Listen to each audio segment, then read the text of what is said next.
Lady ডক্টররা শীতলকে শান্ত করছে। শীতলকে দেখে মনে হচ্ছে সে খুব ক্লান্ত, ভালোভাবে চেঁচাতেও পারছে না। খুব খুব কষ্ট হতে লাগলো রাজের। রাজ একটু একটু করে পিছিয়ে গেল কেবিন থেকে। নিজের স্ত্রীর এই সিচুয়েশনে স্বামী হয়ে পাশে থাকতে পারছে না রাজ। এর থেকে কষ্ট কি হতে পারে পৃথিবীতে? আল্লাহ তাআলা এর সমাপ্তি কখন ঘটাবে? শীতলকে ঘুমের ইঞ্জেকশন দেওয়া হয়েছে। ধীরে ধীরে সে ঘুমের রাজ্যে যাচ্ছে। অস্ফুট স্বরে সে বলতে লাগলো, বাবা বাবা, কোথায় তুমি? আমাকে নিয়ে যাও, তোমার সাথে থাকবো। ছোটবেলার মতো তুমি ঘোড়া হবে, আমি তোমার পিঠে উঠব। বড় আপাকে খবরদার উঠাবে না। বড় আপা আমার ভাগের সবকিছু কেড়ে খেয়ে মোটা হয়েছে, তোমার কষ্ট হবে।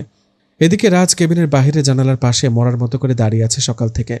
এখন 2:30 বাজে, একটুও নড়েনি সে। হাসান এসে রাজের কাঁধে হাত রাখল। নামাজের সময় চলে যাচ্ছে। ভাইজান মসজিদে যান, ওকে দেখবে কে? ওর যদি কিছু হয়ে যায় ভরসা করতে পারছি না। আমি আছি, আল্লাহর উপর ভরসা রাখুন। নামাজ পড়ে আসুন। রাজ পর্দা সরিয়ে এক পলক ঘুমন্ত শীতলকে দেখল। লম্বা চুলগুলো এলোমেলো হয়ে সারা মুখে ছড়িয়ে ছিটিয়ে আছে। শীতলের এই সিচুয়েশন চোখে দেখার মতো না। রাজ প্রচণ্ড রকমের অনুশোচনায় ভুগল। শীতলের কাছে যাওয়ার জন্য মন চঞ্চল হয়ে উঠেছে। রাজ মসজিদে নামাজ শেষে আল্লাহর দরবারে ফরিয়াদ জানাতে জানাতে চোখের পানি ফেলতে লাগলো। মসজিদের দেওয়ালে সে মাথা ঠুকল। আমাকে কেন বাঁচিয়ে রেখেছ আল্লাহ? আমার শ্রেয়সীর কতটা কষ্ট হচ্ছে তা জানো না। আমার মতো পাগলের সাথে কেন ওর দেখা হলো?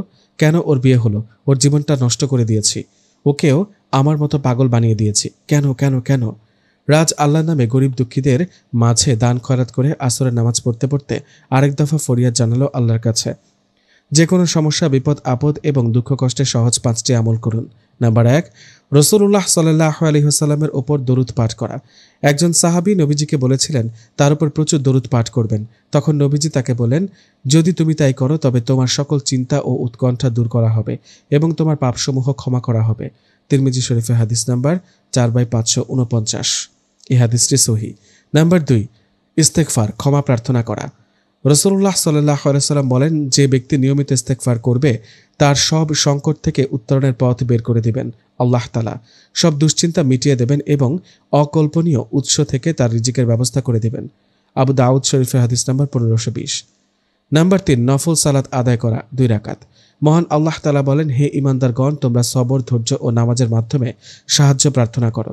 আর নিশ্চয়ই এ কাজ বিনয়ী ও আল্লাহ ভীরু ছাড়া অন্যদের জন্য খুবই কঠিন। সূরা বাকারা আয়াত 45। নাম্বার 4, সাদাকাহ বা দান করা।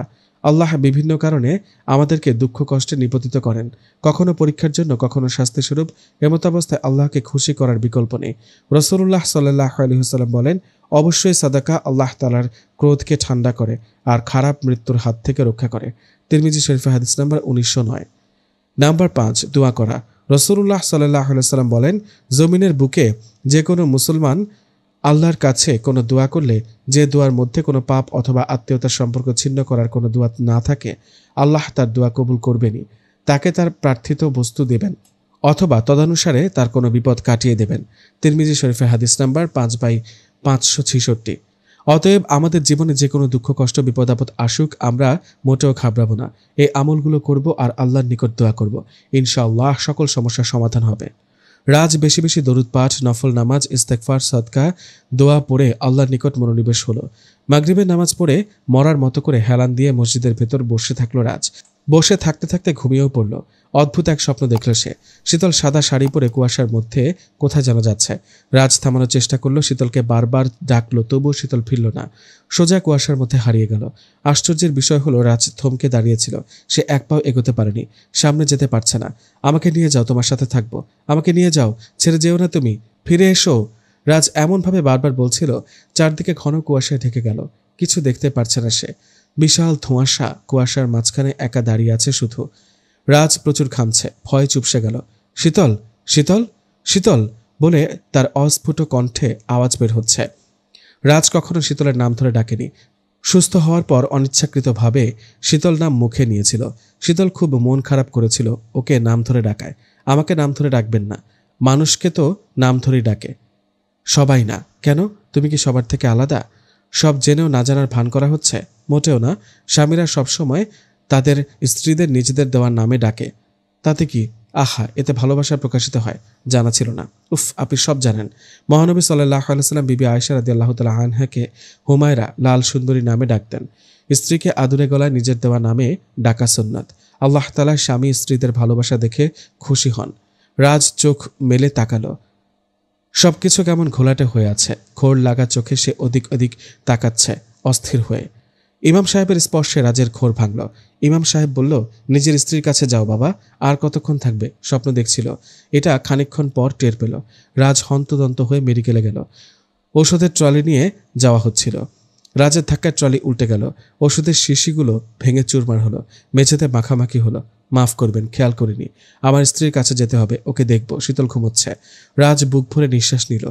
কি সিচুয়েশন? তেমন কিছু না, আগের মতোই। শীতল শুকিয়ে দিনকে দিন কাঠ হয়ে যাচ্ছে। গায়ে প্রচণ্ড তাপ থাকে। রাজ নামাজের ওয়াক্ত, কোরআন তেলাওয়াতের সময় ছাড়া বাকি সময়টুকু শীতলের কেবিনের পাশে থাকে। ডক্টর জানালো, শীতলের মানসিক শারীরিক অবস্থা আরও খারাপ হচ্ছে। পুরনো স্মৃতি ওকে তাড়া করছে। নতুন করে কোনো আশার আলো পেলে হয়তো এই বিপর্যয় থেকে রক্ষা পাবে শীতল। যদি আবার কনসেপ্ট করে তাহলে ভালো হয়ে যাবে। নতুন প্রাণের অস্তিত্ব অনুভব করে মৃত সন্তানকে ভুলে যাবে নতুন সন্তানের আগমনে। রাজের কাঁধে হাত দিয়ে ডক্টর সান্ত্বনা দিল। রাজ মাথা নাড়ালো, দুই হাত কপালে রেখে কিছু ভাবল। রাতে শীতলের পাশে কিছুক্ষণ বসল রাজ। শীতল জেগে থাকলে আসা সম্ভব না, ঘুমিয়ে থাকলে কিছুটা ভরসা। শীতলের মাথায় হাত বুলিয়ে দিচ্ছে রাজ। শুকনো মায়াবী মুখের দিকে তাকিয়ে আল্লাহর দরবারে দোয়া করতে লাগলো সে। রাজের সাধ্য থাকলে সে শীতলের জায়গা নিয়ে নিত। শীতলের জায়গায় ও অসুস্থ হতো। শীতলের গলায় মুখ গুজে কিছুক্ষণ শুয়ে থাকলো রাজ। শীতল আচমকা রাজকে জড়িয়ে ধরল আষ্টে পৃষ্ঠে। দুটি হৃদয় যেন এক হয়ে গেল। শীতলের হৃদস্পন্দন শুনতে পেল রাজ। শীতলের মুখে আদর মেখে দিল রাজ। শীতলের ডাগর ডাগর চোখ দুটো থেকে ঘুমন্ত অবস্থায়ও পানি পড়ছে টপটপ করে। রাজ বলল, কিছু দুঃখের সমুদ্র চোখে, কিছু কষ্টের হিমালয় বুকে, কিছু অভিমান রয়েছে মনে, কিছু ভালোবাসা বলে যায় কানে কানে। রাজ ঘুমন্ত স্ত্রীকে আদর করল অতি যত্নে। শীতলের গায়ে চাদর জড়িয়ে দিল রাজ। গুটিসুটিভাবে শুয়ে আছে সে। শীতল এই কয়েকদিনে নেতিয়ে পড়েছে। মুখে সে গোলাপি আভাটা নেই, একটু কালচে হয়ে পড়েছে। শীতলের ডাগর ডাগর চোখ দুটো পানিতে টুপটুপ করছে। এত কষ্ট দিয়েছে রাজ শীতলকে। ঘুমের মধ্যেও শীতল কাঁদছে। রাজ শীতলের গালে একটু নাক ঘষে দিল। আলতোভাবে সে শীতলের পাশে শুয়ে পড়ল। শীতল জাগবার আগে উঠে যাবে। শীতলের সামনে থেকে দূরে চলে যাবে। রাজকে দেখলে আবার কান্নাকাটি শুরু হয়ে যাবে। রাজ শীতলের থেকে দূরে সরে যতটা কষ্ট পাবে তার চেয়ে বেশি কষ্ট পাবে শীতলকে কাঁদতে দেখলে। খুব অসুস্থ হয়ে পড়েছে শীতল। আগের মতো আবার চুপচাপ হয়ে পড়ে শীতল। রাজ ডক্টরদের কাছে এর কৈফিয়ত চায়। ডক্টররা জানায় এটা মানসিক হাসপাতাল নয়। শীতলের মানসিক প্রবলেম হচ্ছে, এজন্য তার শারীরিক প্রবলেম, সুস্থ হচ্ছে না। রাজ ডক্টরের মুখে মানসিক হাসপাতালের নাম শুনে একেবারে রেগে যায়। রাজ কখনো তার শ্রেয়সীকে মানসিক হাসপাতালে নিয়ে যাবে না। প্রাণ থাকতে তো কখনোই নয়। সে শীতলের চিকিৎসা এর চেয়ে বড় কোনো মেডিকেলে করাবে। দরকার পড়লে আমেরিকা নিয়ে যাবে। রাজ শীতলকে হাসপাতাল থেকে নিয়ে যাওয়ার ডিসিশন নেয়।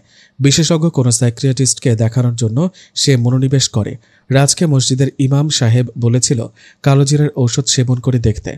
মহানবী সাল্লাল্লাহু আলাইহি ওয়াসাল্লাম বলেছিলেন সকল রোগের ঔষধ কালোজিরা। রাজ অসুস্থ থাকাকালীন শীতল প্রতিদিন কালোজিরা খাওয়াতো রাজকে। বাজার থেকে রাজ কালোজিরা কিনে সেগুলো পানিতে ভিজিয়ে রাখল। কালোজিরা থেকে উপকৃত হতে হলে কি করণীয়? কালোজিরা থেকে প্রকৃত উপকার পেতে হলে অবশ্যই তার ব্যবহার পদ্ধতি জেনে সঠিকভাবে প্রয়োগ করতে হবে। কখনো কালোজিরার তেল, কখনো পাউডার, কখনো মধু বা অন্যান্য জিনিসের সাথে মিশ্রণ, কখনো ফোঁটা আকারে ঢেলে, কখনো ব্যান্ডেজ করে এবং ব্যবহারের সঠিক সময় ও নিয়ম পদ্ধতি অনুসরণ করে ব্যবহার করতে হবে। এই বিষয়গুলো গবেষণা এবং অভিজ্ঞতার আলোকে বিশেষজ্ঞদের নিকট থেকে জানতে হবে। তাহলে আশা করা যায় কালোজিরা ব্যবহার করে সকল প্রকার রোগ ব্যাধি থেকে মুক্তি পাওয়া যাবে। ইচ্ছেমতো কালোজিরা ব্যবহার করলেই সকল রোগের ক্ষেত্রে সমানভাবে সাফল্য নাও পাওয়া যেতে পারে। তবে মনে রাখতে হবে, রোগ থেকে আরোগ্য দানকারী একমাত্র আল্লাহ তাআলা। ঔষধ পথ্য কেবল মাধ্যম। সুতরাং আল্লাহ যদি না চান তাহলে কোনো ঔষধই কাজ করে না। কারণ আল্লাহ হয়তো বান্দাকে রোগ ব্যাধি দিয়ে পরীক্ষা করেন, অথবা এর মাধ্যমে তার গুনাহ মোচন করেন, আখিরাতে মর্যাদা বৃদ্ধি করেন এবং সেখানে তাকে এর চেয়েও বড় পুরস্কারে ভূষিত করেন, যা দুনিয়ার সকল কল্যাণের থেকেও অধিক উত্তম। এই মর্মে একাধিক হাদিস বর্ণিত হয়েছে।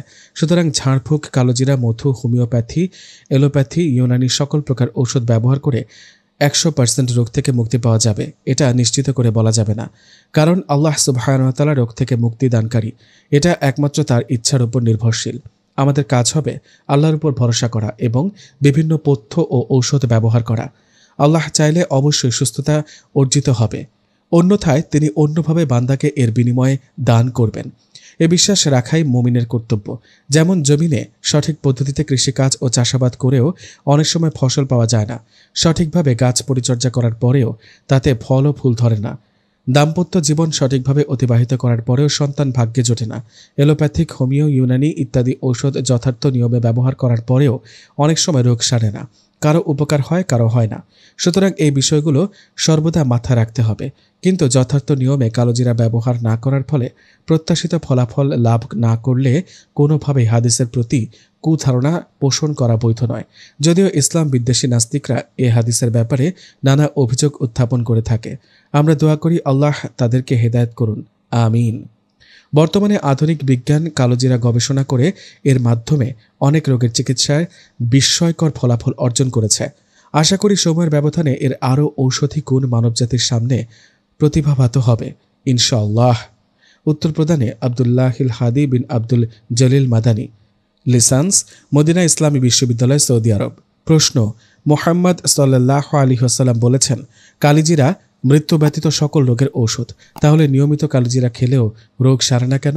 কালিজিরা খাওয়ার কি কোনো নিয়ম আছে? উত্তর হচ্ছে, প্রথমে আমরা কালোজিরা সম্পর্কে হাদিসে কি বলা হয়েছে তা জেনে নিব। এর সম্পর্কে একাধিক হাদিস বর্ণিত হয়েছে, নিম্নে কয়েকটি উল্লেখ করা হলো।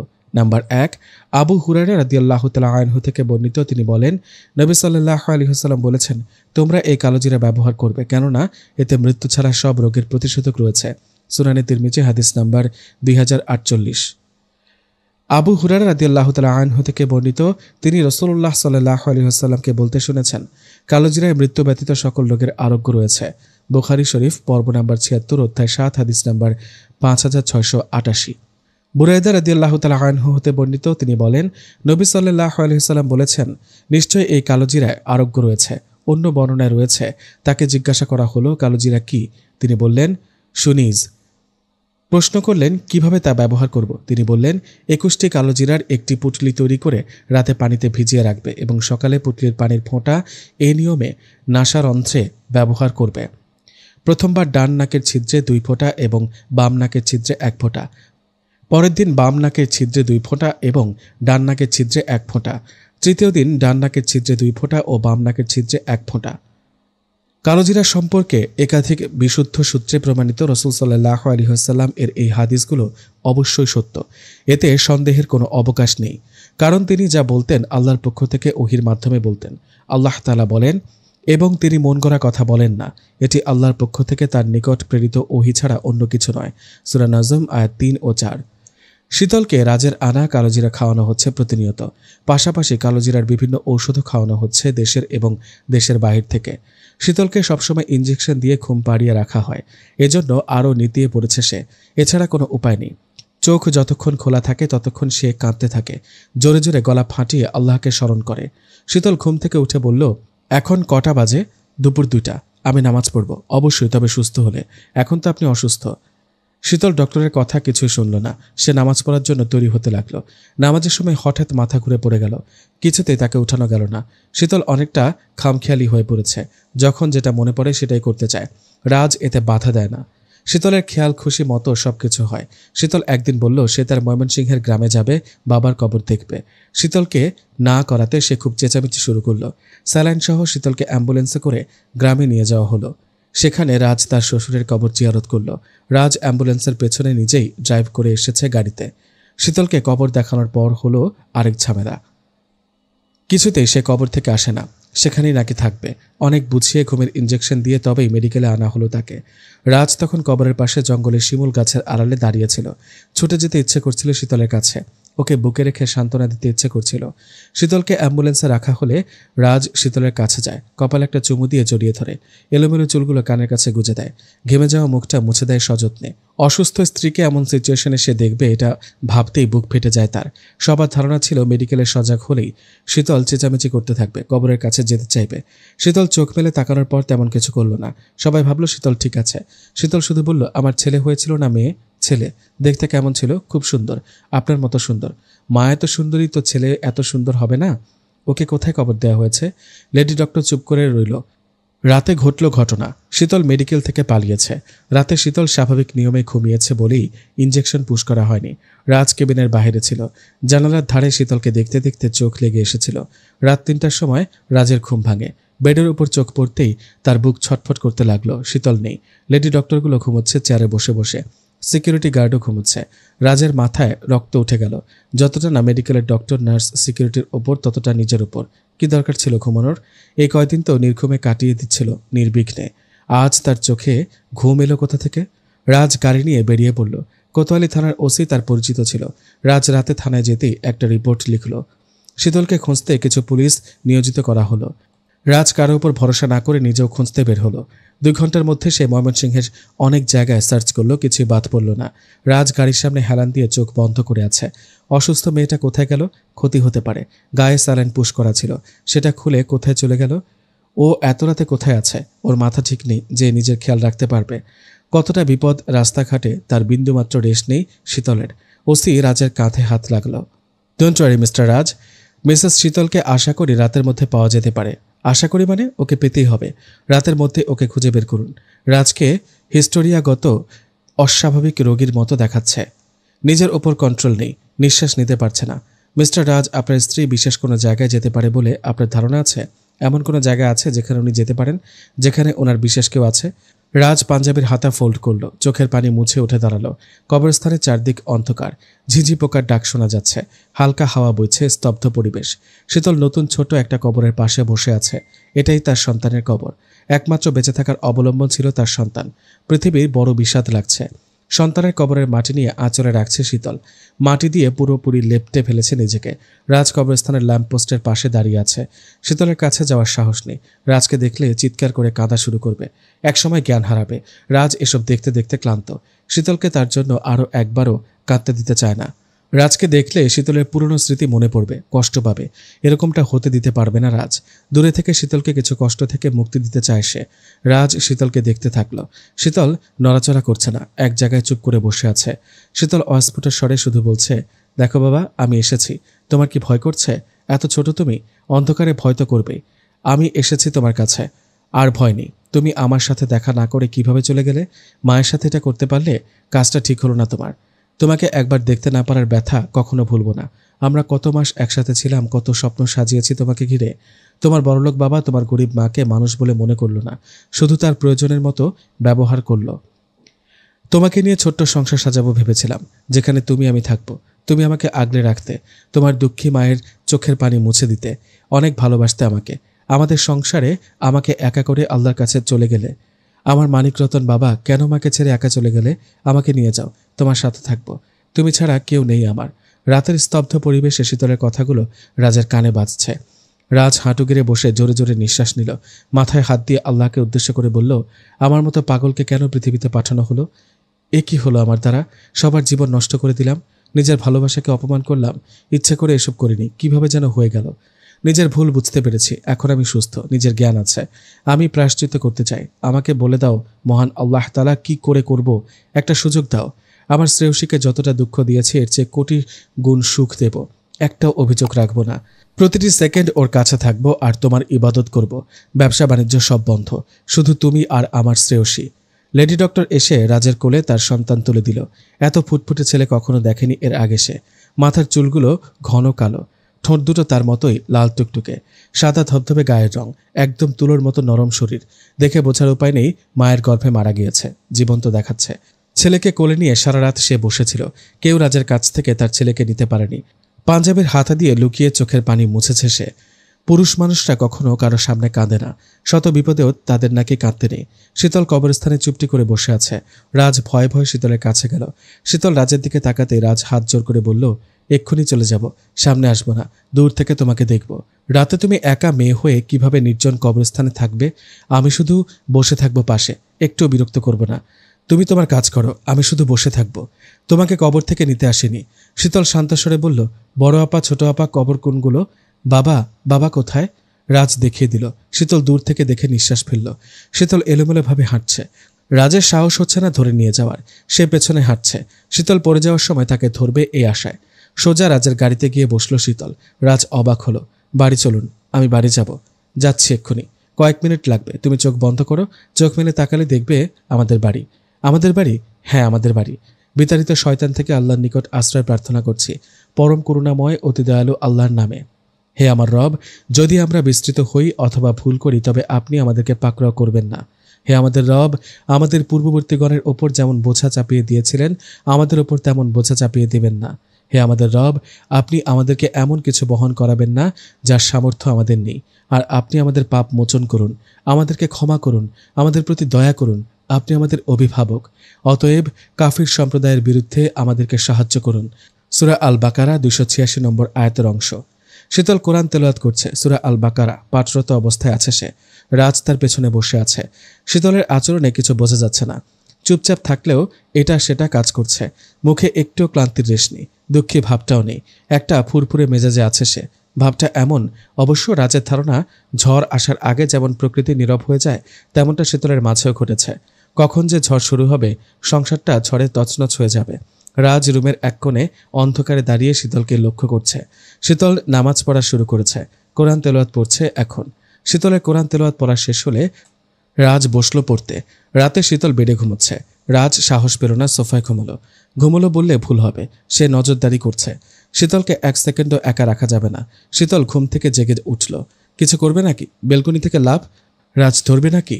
রাজ উঠতেই শীতল ওয়াশরুমে ঢুকলো। তাহাজ্জুদ নামাজ পড়তে বসলো। রাজও অজু করে এলো। দুজন তাহাজ্জুদ পড়ল। সকাল হলো। আজ জুম্মার দিন। রাজ আজ অন্য দিনের চেয়েও বেশি দরুদ পাঠ করল। আজ পবিত্র জুমার দিন, দোয়া কবুলের বিশেষ দিন। তাই রসুল সাল্লাল্লাহু আলাইহি ওয়াসাল্লামের উপর বেশি বেশি করে দরুদ পাঠ করা উচিত। রাসূলুল্লাহ সাল্লাল্লাহু আলাইহি ওয়াসাল্লাম বলেন, দিনসমূহের মধ্যে জুম্মার দিনই সর্বোৎকৃষ্ট। অতএব তোমরা জুম্মার দিন আমার ওপর অধিক দরুদ ইব্রাহিম পাঠ করবে, কেননা তোমাদের দরুদ আমার সম্মুখে পেশ করা হয়ে থাকে। আবু দাউদ শরীফে হাদিস নাম্বার 1047। সুতরাং বেশির চেয়ে বেশি দরুদ পাঠ করব আমরা।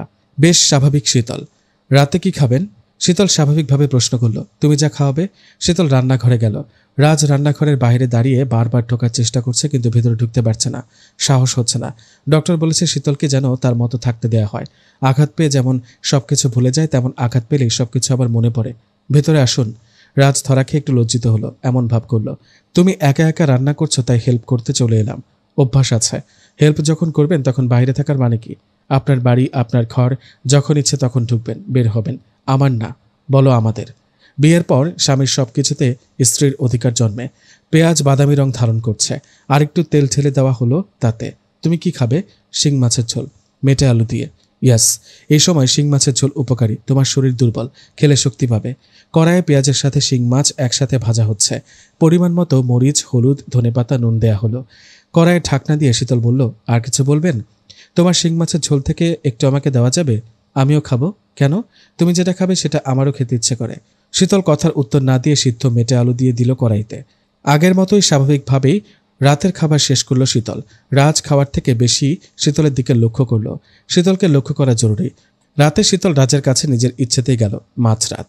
রাজকে জড়িয়ে ধরে শীতল ঘুমে আচ্ছন্ন হয়ে আছে। শীতল নিজের ইচ্ছেতে যখন কাছে এসেছে তখন পুরনো সবকিছু ভুলে যাচ্ছে শীতল। নতুন করে সংসার সাজাতে চাচ্ছে। রাজ চিন্তামুক্ত হলো। শীতলের কপালে ডিপলি কয়েকটা চুমু দিয়ে নিশ্চিত মনে ঘুমের রাজ্যে ডুব দিল। সকালে রাজ শীতলের কপালে চুমু দিয়ে অফিসে গেল। এতদিন না আসায় প্রচুর কাজ জমেছিল, দম ফেলারও সুযোগ নেই। রাজ মোটামুটি সব কাজ গুছিয়ে ফেলল। দুপুরে ড্রাইভার খাবার নিয়ে এলো। ড্রাইভার খাবার সাজানোর সময় রাজের খুব ইচ্ছে হলো শীতলের গলা শোনার। শীতলকে দেখতে ইচ্ছে করছে। ফোনে চেক করেও লাভ নেই, শীতল কখনো ফোনে ছবি ওঠায় না। ছবি তোলা বিষয়টি তার অপছন্দ। রাজ বিরসতায় খাবার দেখছে, জানতে ইচ্ছে করছে শীতল খেয়েছে কিনা। হঠাৎ শীতল ফোন করলো। রাজ যেন আকাশের চাঁদ হাতে পেল। আল্লাহর দরবারে শুকরিয়া জানালো। কথা শেষ হতে রাজ আনন্দে খেতে বসলো। বিকেলে তাড়াতাড়ি সে অফিস থেকে বাড়ি ফিরল। কোথাও শীতল নেই। শেষে বাড়ির পেছনে গোলাপ বাগানে পাওয়া গেল। হাজার হাজার গোলাপের মাঝে শীতল নিজেও এক গোলাপ। কোমরে কারো স্পর্শ অনুভব হলো। ঘাড়ে নাক ঘষে রাজ ফিসফিস করে বলল, চলো না শ্রেয়সী রুমে যাই, একটা সারপ্রাইজ আমারও আছে। What surprise? শীতলকে একবার পা থেকে মাথা পর্যন্ত দেখে নিল রাজ। গোলাপি একটা সুতির শাড়ি পরে আছে সে, গায়ে কোনো অলংকার নেই। অবশ্য তার শ্রেয়সী যা রূপ, তাতে সিম্পলি খুবই সুন্দর লাগে। অবশ্য যে সুন্দর সে এমনিতেই সুন্দর। রাজ শীতলকে কোলে তুলে নিল। শীতল রাজের গলা জড়িয়ে রাখলো 2 হাত দিয়ে। রাজ ফিসফিস করে বলল, এখন তো আমরা দুজন সুস্থ, চলো না আজ বাসর করে ফেলি। কি রাজি তো? তবে চলো বাসরে। পুরো বেড লাল গোলাপি ছেয়ে আছে। রুমটা অন্ধকার, তবে বাহিরের আলো এখনো আছে। ভেন্টিলেটর দিয়ে আলোগুলো জ্যোৎস্নার ফুলের মতো ছাপ ফেলেছে রুমে। শীতলকে বেডে শুয়ে দিয়ে রাজ গালে একটু নাক ঘষল। জানো আমি কতটা কষ্টে ছিলাম? তোমার অসুস্থতা আমাকে কতটা যন্ত্রণা দিয়েছে তা জানো না।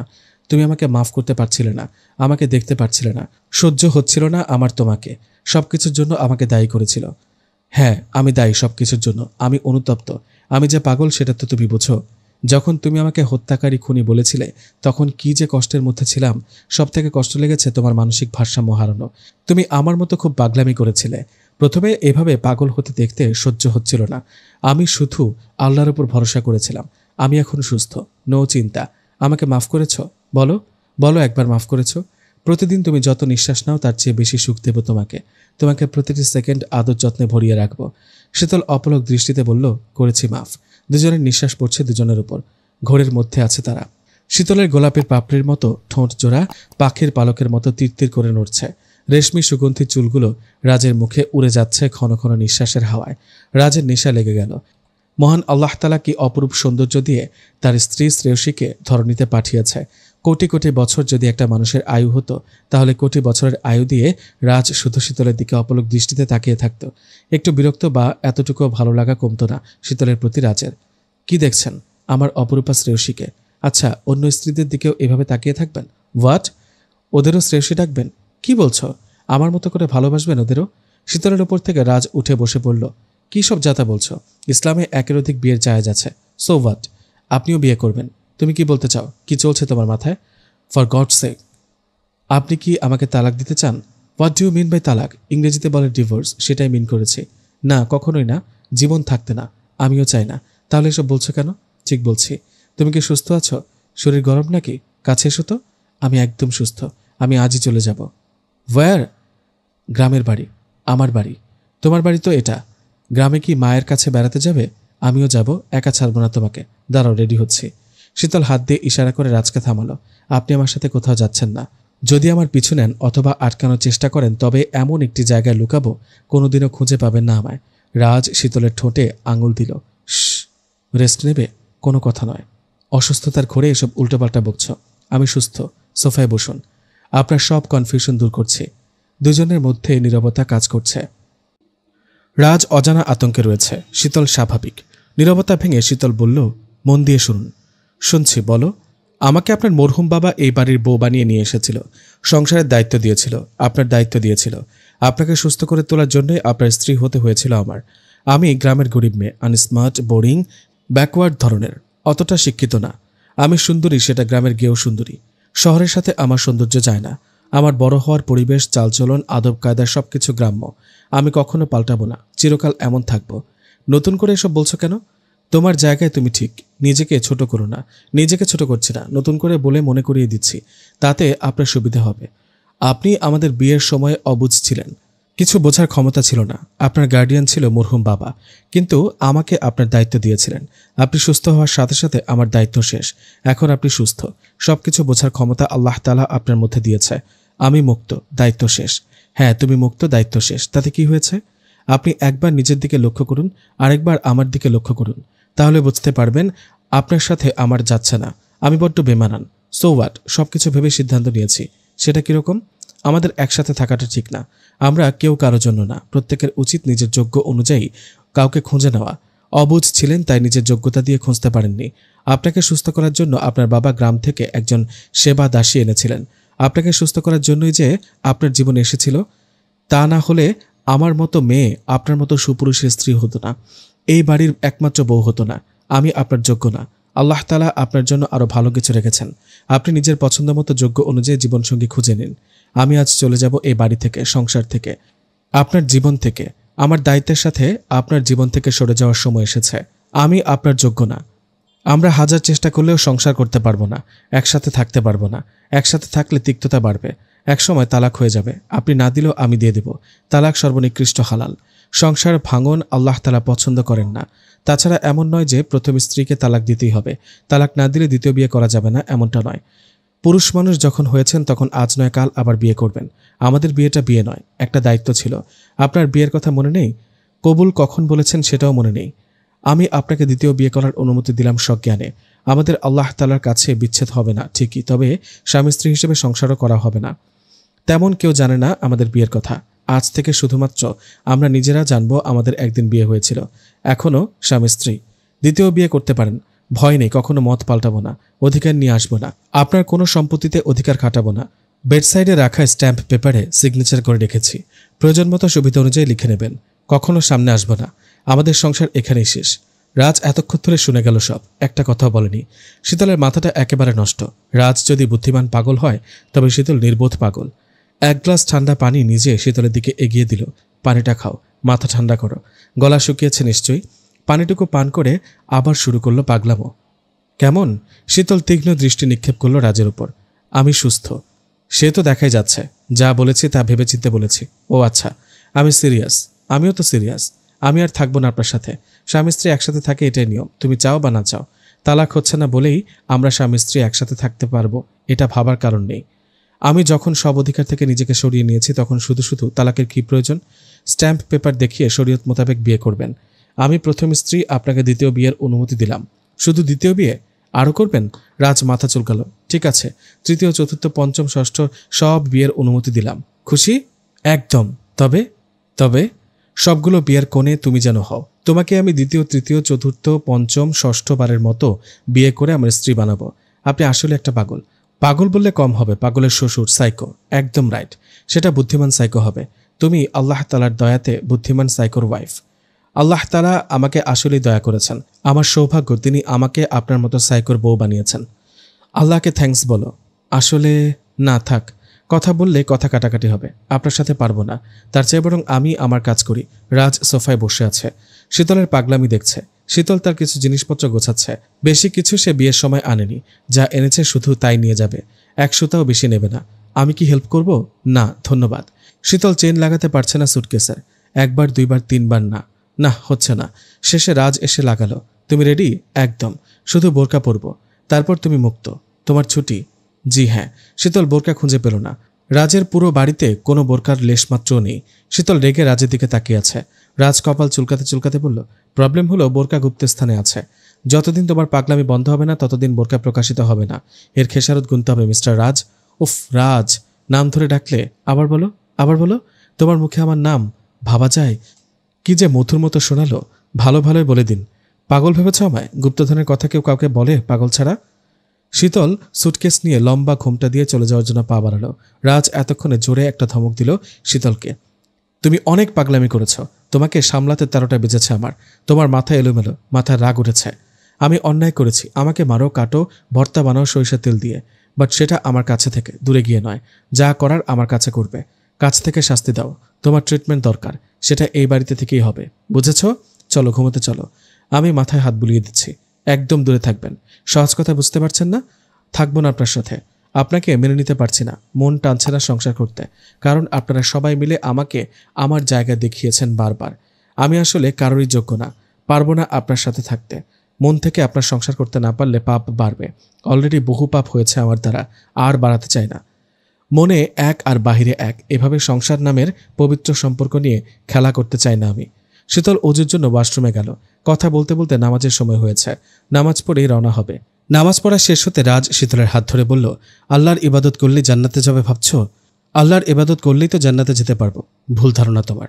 আমার প্রতি ক্রোধের বশে সঠিক ধর্মীয় জ্ঞানটুকু হারিয়ে ফেলেছো তুমি। আল্লাহর রহমত ছাড়া কখনো জান্নাতে যেতে পারবে না। আমি একটা সময় পাগল ছিলাম, তাই ভুল করেছি। আর তুমিও সেই ভুল করছো। স্বামীকে দূরে ঠেলে দিলে আল্লাহ তাআলা তোমার উপর সন্তুষ্ট থাকবে না। তোমার উপর রহমত বর্ষিত হবে না। শুধু ইবাদত করলেই কেউ জান্নাতে যায় না। আল্লাহ রহমত করলে তবে যাওয়া যায়, আমলে নয়। রহমতে জান্নাত মিলে। হযরত জিবরাইল আলাইহিস সালাম নবী করিম সাল্লাল্লাহু আলাইহি সাল্লামের কাছে এসে একটি ঘটনা বর্ণনা করেন। এক ব্যক্তি পাহাড়ের উচ্চ চূড়ায় 500 বছর ধরে আল্লাহ পাকের ইবাদতে মশগুল ছিল। ওই পাহাড়ের চারদিক লবণাক্ত পানি দ্বারা বেষ্টিত ছিল। আল্লাহ তাআলা তার জন্য পাহাড়ের অভ্যন্তরে সুপেয় পানির ঝর্ণা এবং একটি আনার গাছের সৃষ্টি করেন। প্রতিদিন সেই ব্যক্তি আনার ফল খেত এবং পানি পান করত, আর পানি দিয়ে ওযু করত। সে ব্যক্তি আল্লাহ তাআলার কাছে এই দোয়া করল, হে আল্লাহ, আমার দেহ থেকে রূহ যেন সিজদারত অবস্থায় কবজ করার ব্যবস্থা করা হয়। আল্লাহ তাআলা তার এই দোয়া কবুল করেন। হযরত জিবরাইল আলাইহিস সালাম বলেন, আমি আসমানে আসা যাওয়ার সময় তাকে সিজদারত দেখতাম। কিয়ামতের দিন আল্লাহ তাআলা তার সম্পর্কে বলবেন, আমার এই বান্দাকে আমার রহমতের জান্নাতে প্রবেশ করাও। ওই ব্যক্তি বলবে, না, বরং আমার আমলের বরকতে তখন নির্দেশ আসবে, আমার নিয়ামতের বিপরীতে তার কৃত আমল পরিমাপ করো। পরিমাপ করে দেখা যাবে 500 বছরের ইবাদত খতম হয়ে গেছে একটি চোখের নিয়ামতের বিনিময়ে। তখন আল্লাহ পাক নির্দেশ দিবেন, আমার বান্দাকে জাহান্নামে নিয়ে যাও। ফেরেশতারা তখন তাকে নিয়ে রওনা হবে। কিছু দূর যাওয়ার পর ওই ব্যক্তি আরজ করবে, হে আল্লাহ, আমাকে তোমার রহমতে জান্নাতে প্রবেশ করাও। নির্দেশ আসবে, তাকে ফেরত নিয়ে আসো। আল্লাহ পাকের নিকট ফিরিয়ে আনার পর তাকে নিচের প্রশ্নগুলো করা হবে, আর সে বলবে, তোমাকে কে সৃষ্টি করেছেন? আল্লাহ, আপনি। এই কাজটা তোমার আমল না আমার রহমতের বরকতে হয়েছে? আপনার রহমতে। তোমাকে 500 বছর ইবাদত করার শক্তি ও তৌফিক কে দিয়েছে? হে আল্লাহ, আপনি। সমুদ্রের মাঝে পাহাড়ের ওপর তোমাকে কে পৌঁছিয়েছে? লবণাক্ত পানির মাঝে সুপেয় পানির ব্যবস্থা কে করেছে? আনার গাছ কে সৃষ্টি করেছে? তোমার দরখাস্ত মোতাবেক সেজদার মাঝে কে তোমার রূহ কবজ করার ব্যবস্থা করেছে? হে পরওয়ারদিগার, আপনি। তখন ঈর্ষাদ হবে, এই সব কিছু আমার রহমতে হয়েছে এবং আমার রহমতে তোমাকে জান্নাতে দাখিল করছি। রিয়াজুস সালিহিন 2/53-54।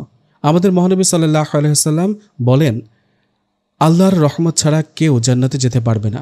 মিশকাত শরীফে হাদিস নাম্বার 2372। শীতল মাথা নিচু করে রইল। সত্যি সে ক্রোধে ধর্মীয় জ্ঞান হারিয়ে ফেলেছে। আল্লাহর কাছে সে মাফ চাইল। রাজ শান্তভাবে বলল, আমার কি হবে এটা বলো? আজ চলে যাব, কাল আবার বিয়ে করবেন। নতুন বউয়ের মুখ দেখলে পুরনো বউকে ভুলে যাবেন। তাছাড়া আমার পা থেকে মাথা পর্যন্ত লাল ছোপ ছোপ দাগ রয়েছে। আমি অত্যন্ত কুৎসিত। ভালো করে তাকালে পোড়া ফোসকা দাগগুলো দেখতে পারবেন। নতুন বউয়ের রূপ দেখলে আপনার কুৎসিত গরিব ব্যাকওয়ার্ড বউয়ের কথা মনে থাকবে না। দরকার পড়লে 3টা 4টা 10টা বিয়ে করবেন। রাজের হঠাৎ কি যেন হলো, সে শীতলের গালে কষে থাপ্পড় দিল। শীতল মেঝেতে পড়ে গেল। রাজের চোখ থেকে রক্ত আগুন বের হচ্ছে, মনে হচ্ছে আগুনের গোলা। কেমন সাইকোদের মতো দেখাচ্ছে তাকে। শীতলকে ফ্লোরেই গলা চেপে ধরে বলল, দ্বিতীয় বিয়ের কথা এবার বলো। আমি না হয় পাগল, তাই বলে তোকেও পাগল হতে হবে? আজ তোকে মার্ডার করব, তারপর আমি নিজেও মার্ডার হব। দুজনের আজ একসাথে জানাজা হবে। রাজের থাপ্পড়ে শীতল ফ্লোরে পড়েছিল। মাথা ফুলে কুমড়ো হয়ে গেল তার। কিছুক্ষণ আগে জ্ঞান হারিয়েছে সে। শীতল নড়াচড়া করছে না দেখে রাজ তাকে ছেড়ে দিল। সে এটা কি করল? এমনিতেই শীতল অসুস্থ, দুর্বল খুব, তার উপর এভাবে রাজ প্রহার করল। বারবার দ্বিতীয় বিয়ে করে করে রাজের মাথাটা নষ্ট করে ফেলেছিল শীতল। রাজের খুব ভয় লাগতে শুরু করলো। শীতল বেঁচে আছে নাকি? মাথা থেকে রক্ত পড়ছে। কাজের লোকেরা ওদের ঝগড়া শুনছিল। ঝগড়া হঠাৎ থেমে যাওয়ায় সবাই একটু ভয় পেল। রাজের সম্পর্কে তাদের ধারণা আছে সে নিজের ক্ষতি করে বসে সব সময়। নতুন কাজের মেয়েটা উঁকি দিয়ে ফ্লোরে রক্ত পেল। শীতলকে পড়ে থাকতেও দেখল ফ্লোরে। পাশে দাঁড়িয়ে তাদের সাহেবকে মাথায় হাত দিয়ে চিমুতে দেখল সে। রাজও শীতলের মতো জ্ঞান হারালো। কাজের লোকেরা হাসানকে সব জানালো। হাসান বাড়িতে ডক্টরকে খবর দিল, রাজের জ্ঞান ফিরেছে। Hello mister Raj, are you okay? রাজের মাথা ভারী। সে ধপ করে উঠে বসল। শীতলের কথা মনে পড়ছে। ফ্লোরে রক্তাক্ত অবস্থায় ওকে লাস্ট দেখেছিল। শীতল কোথায়? রাজ জোরে জোরে ভারী কণ্ঠে বলল, আমার ওয়াইফ কোথায়? ডক্টর, ওকে আমি আঘাত করেছিলাম, ওর কপাল থেকে রক্ত পড়ছিল। এমনিতে কত দুর্বল ছিল ও, তো এবার আমাকে আরও সহ্য করবে না। রিল্যাক্স মিস্টার রাজ, ভয়ের কারণ নেই। She is now out of danger. বেডের দিকে তাকিয়ে দেখুন। রাজ সোফায় বসেছিল। বেডের দিকে তাকিয়ে শীতলকে দেখল। রাজ দৌড়ে শীতলের কাছে গেল, শীতলকে জড়িয়ে ধরল, চুমু খেল। আঘাতের স্থানগুলোতে অজস্র চুমু দিল। লেডি ডক্টর বলল, মিস্টার রাজ, কিছু কথা ছিল, বলা দরকার। এতে আপনাদের দুজনের জন্য ভালো হবে। বলুন। ওর সাথে থাকার জন্য সবকিছু করতে পারি। আপনাদের নতুনভাবে সংসার করার জন্য কিছুদিন মিসেস রাজকে আলাদা থাকতে দিতে হবে। সম্ভব না। আহা, শুনুন পুরো কথা। আপনার কষ্ট হবে, তবুও সারা জীবন একসাথে থাকার জন্য কিছুদিন আলাদা থাকতেই হবে। আমি আপনাদের বিয়ে থেকে এই পর্যন্ত সকল ঘটনা শুনেছি, নানান তথ্য বের করেছি। মিসেস রাজ ধার্মিক নারী। এই ধরনের নারীরা আত্মমর্যাদা সম্পন্ন হয়। এরা সব সহ্য করে। গডের ওপর এদের অগাধ ট্রাস্ট। বাট একটা সময় হঠাৎ বেঁকে বসে, যেমনটা উনি এখন করছেন। আপনার কিছুটা দোষ আছে, স্বীকার করছি, তবে পুরোপুরি দোষটা কারো নয়। আপনাকে শক্ত হতে হবে। আপনারা দুজন দুজনকে ভালোবাসেন প্রচণ্ড, এটাই প্রবলেম। যেখানে ভালোবাসা বেশি সেখানে অভিমানও বেশি। আপনি বা আপনার কারণে জেনে বুঝে হোক বা অজানাভাবে হোক উনি দারুণ দুঃখ পেয়েছেন। উনি আপনার স্ট্যাটাসের মেয়ে নয়, নিজেকে তিনি ছোট ভাবছেন, আপনার অযোগ্য ভাবছেন। আপনি ওনাকে স্ত্রীর মর্যাদা দিতে পারেননি। আপনি মানসিক রোগী ছিলেন, ওনাকে বুঝেননি। দিনের পর দিন নিদারুণ মানসিক যন্ত্রণায় ভুগতে ভুগতে আজ উনি এমন একরোখা হয়েছেন। আপনজনদের হারিয়েছেন, সন্তান হারিয়েছেন। এসব কিছু আপনার জন্য কিছুটা দায়ী। উনি আপনাকে দোষী না ভাবলেও ওনার অবচেতন মন দোষী ভাবছে। উনি ধার্মিক নারী, তাই ভাবছেন মনের বিরুদ্ধে আপনার সাথে সংসার করলে ছলনা হবে, পাপ হবে। তাহলে কি একেবারে ওকে ছেড়ে দেব? চেষ্টা করব না ওর ধারণাগুলো শুধরাবার? ওকে যতটা দুঃখ, অবহেলা, কষ্ট দিয়েছি ততটা সুখ দেওয়ার? অবশ্যই, বাট ওনাকে টাইম দিতে হবে, কিছুদিন একা ছেড়ে দিতে হবে, নিজের মতো জীবনযাপন করার সুযোগ দিতে হবে। অতি সরল ধার্মিক মানুষ অভিমান করলে তা সহজে দূর হয় না, ওনার বেলাও তাই। উনি দূরে থাকলেই আপনাকে মিস করবে, মিস করলে আপনার থেকে দূরে থাকতে পারবে না, ছুটে আসবে। সব রাগ অভিমান বরফের মতো গলে যাবে আপনা আপনি। উনি আপনাকে মাফ করে দেবেন মন থেকে। জোর করে কারো কাছ থেকে মাফ আদায় করা যায় না মিস্টার রাজ, ভালোবাসাও না। রাজ দীর্ঘ নিঃশ্বাস ফেলল, শীতলের দিকে তাকালো, শীতলকে খুব আদর দিল, অজস্র চুমু খেল।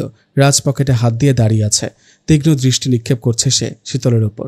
সকালে শীতলের ঘুম ভাঙতেই সে যাওয়ার জন্য অস্থির হয়েছে। নাস্তা না করেই সে বোরকা পরে নিল। বোরকাগুলো বেডের একপাশে রাখা ছিল। রাজের পাশ দিয়ে দরজার ধারে যাওয়ার সময় শীতলের বুক কাঁপতে লাগলো।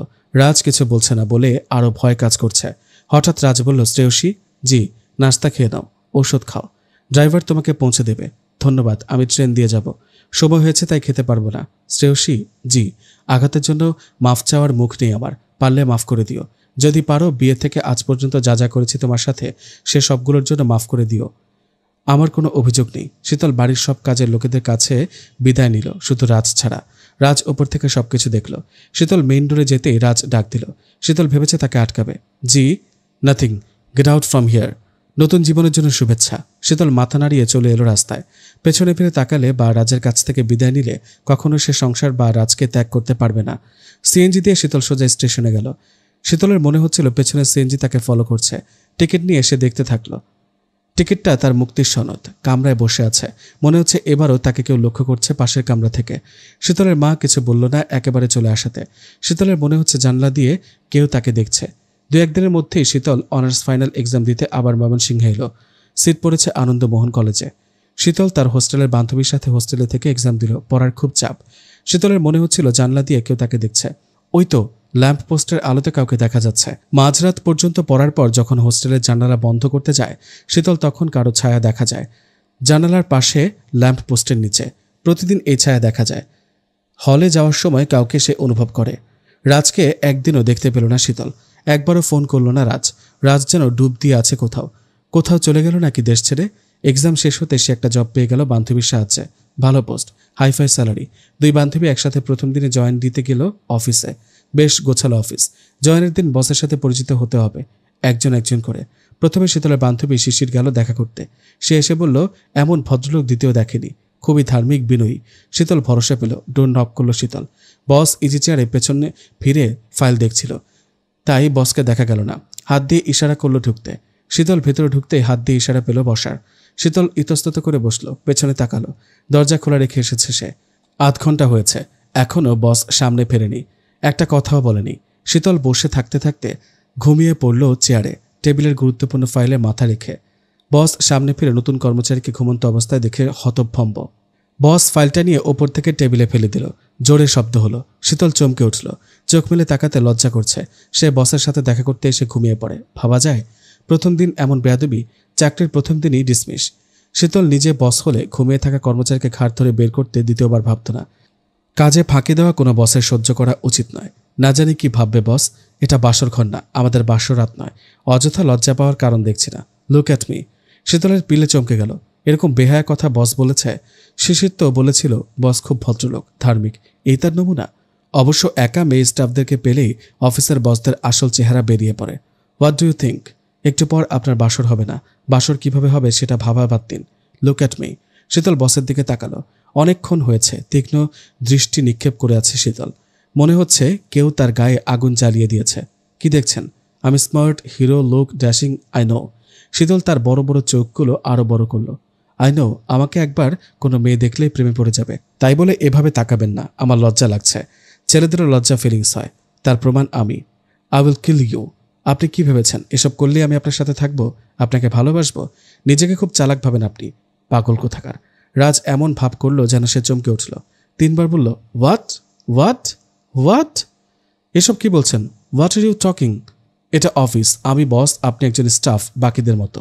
আমাদের নিজেদের কি রিলেশন, কি ঘটনা ঘটেছে, আপনি আমার সাথে থাকবেন কিনা, আমাকে ভালোবাসবেন কিনা, এগুলো পার্সোনাল সাবজেক্ট।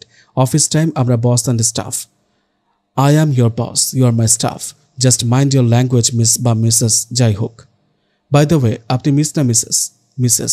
শীতল রাজের দিকে আগের চেয়ে তীক্ষ্ণ দৃষ্টি নিক্ষেপ করেছে। কি আমাকে সুন্দর লাগছে? অফিস ড্রেসে আপনার ভালো লেগেছে বুঝেছি। আই নো, আমি দেখতে খুব ভালো। আমার ওয়াইফ বলেছে। আশ্চর্য বিষয় কি জানেন, আমার ওয়াইফের নাম শীতল। সেও আপনার মতো বোরকা পরে, পা থেকে মাথা পর্যন্ত ঢেকে রাখে। উফ, এই সিচুয়েশনে দেখতে যে কি ভালো লাগে আমার তাকে। হিজাবের আড়ালে ওর চোখ দুটো কি যে আকর্ষণীয় করে আমাকে। শীতল উঠে দাঁড়ালো। রাজ একটু চমকে উঠল, এমন ভাব করলো। কি রাগ লাগছে? খুব রাগ হচ্ছে? আমাকে মার্ডার করতে ইচ্ছে করছে? আপনি আসলেই পাগলের বড় পাগল। জানি। জানেন, আমাকে সবাই বলে পাগল। আমার ওয়াইফও বলে আমি পাগল। আমিও বলি আমি পাগল, পাগলের মাস্টার, সরি হেডমাস্টার। এক মুহূর্ত থাকবো না। আপনি আমার বেতনভুক্ত কর্মচারী। আপনি কতক্ষণ থাকবেন না থাকবেন সেটা আমি বুঝবো। Got it? করলাম না চাকরি, ছেড়ে দিলাম, আল্লাহ হাফেজ। শীতল দরজা পর্যন্ত যেতেই রাজ দরজা আটকাল। মিসেস শীতল, এটাই তো আপনার নাম।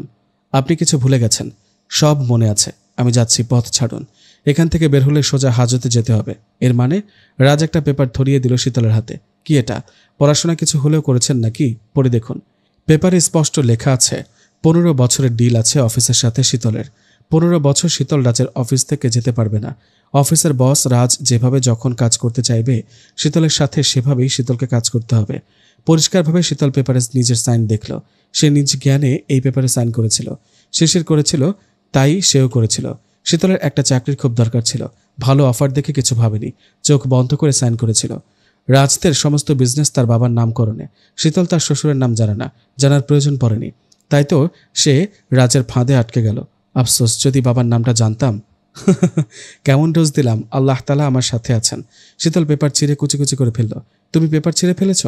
না থাকবে বাঁশি, না বাজবে বাঁশুরি। পেপার নেই, চুক্তিও নেই, সাইনও নেই। রাজ হাসল। বাঁকা হাসি দিয়ে শীতলকে কতগুলো ফাইল দেখালো।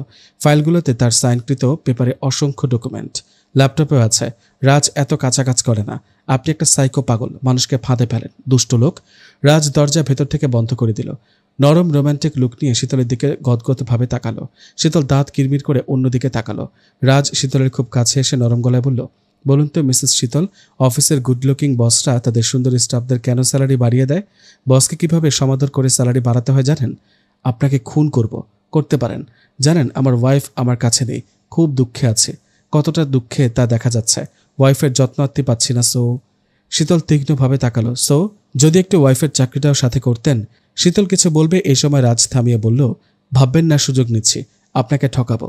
এর জন্য আপনি স্যালারি পাবেন, প্রমোশন পাবেন, তরতর করে আপনার ব্যাংক অ্যাকাউন্ট ফুলে ফেপে একাকার হবে। শীতল গদগদভাবে বলল, স্যার? ইয়েস, আমি ম্যারিড, আমার হাজব্যান্ড আছে, খুব বোকাশোকা তিনি। আমার হাজব্যান্ড আপনার মতোই বিজনেসম্যান। এমন কোনো বিজনেস নেই যা ওনার নেই। আমাকে এমন লোভনীয় প্রপোজাল দিয়েছেন, শুনলে হাতে হাত ধরিয়ে দেবে আপনার। রাজ ভয় পেয়েছে এমন একটা ভাব করলো। আপনার হাজব্যান্ডের সাথে পরিচিত হতে হয় তাহলে? শীতল মাথা নাড়িয়ে সায় দিল। রাজের সাথে রাজকে পরিচয় করিয়ে দেবে। তারপর চোখের পাপড়িগুলো দ্রুত নাড়ালো। রাজের কেবিনের সামনে শীতলের কেবিন। মন দিয়ে সকাল থেকে সন্ধ্যা পর্যন্ত শীতল কাজে ব্যস্ত থাকে। রাজের একটাই কাজ, শীতলকে দেখা। শীতল নেকআপ খুলে না 1 সেকেন্ডের জন্য। বেচারা রাজ টাই মুখে পুড়ে তৃষ্ণার্ত চোখে শীতলের কেবিনের দিকে তাকিয়ে থাকে সকাল সন্ধ্যা। চালাক শীতলটা সেটা বুঝে আরো কঠিন পর্দা করে। রাজের তৃষ্ণা আরো বাড়িয়ে দেয়। আগে চোখ দেখা যেত, এখন চোখেও পর্দা, কিছুই দেখা যায় না। শীতলকে ফাঁদে ফেলা। শীতল মুখ না দেখিয়ে রাজের সামনে আরো আকর্ষণীয়ভাবে কথা বলে, হেঁটে যায়। রাজ শীতলের চাল বুঝতে পারে। রাজকে এত কষ্ট দেওয়া, তৃষ্ণার্ত করা, তার থেকে দূরে সরে থাকা। রাজও এবার মজা সে বোঝাবে। Just watch and wait. Raj তার অফিসে বিশেষ ধর্মীয় আলোচনার বিশেষ ব্যবস্থা করেছে। অবশ্য এতে শীতলের হাতও আছে। একবার শীতল বলেছিল, সব জায়গায় আল্লাহর ইবাদত করার জন্য সময় এবং ব্যবস্থা দুটো করা উচিত। সময়ের অভাব এবং পর্যাপ্ত ব্যবস্থা না থাকার কারণে সবাই ইবাদত বিমুখী হচ্ছে। নামাজ কাজা করতে করতে আর পারছে না। তাছাড়া নামাজের পাশাপাশি দরকার ধর্মীয় হাদিস। আল্লাহর কারিশমা জানা দরকার। ধর্মীয় নানা হাদিস শুনলে আমরা অনুপ্রেরণা পাবো, ইবাদতে মশগুল থাকতে পারবো। জোহরের নামাজের পর রাজ হাদিস আলোচনার জন্য 1 ঘন্টা সময় বেঁধে দিয়েছে অফিসের সকল স্টাফদের জন্য। সবাই অন্য মিটিংয়ের সময় যেভাবে গুরুত্ব সহকারে হলে উপস্থিত হয়, ঠিক তেমনি এই সময়ও উপস্থিত হয়। যে যার মতো হাদিস সংগ্রহ করে আনে এবং তার সকলকে শোনায়। শীতল কি হয় তা দেখার জন্য উপস্থিত হতে পারল না যথাসময়ে।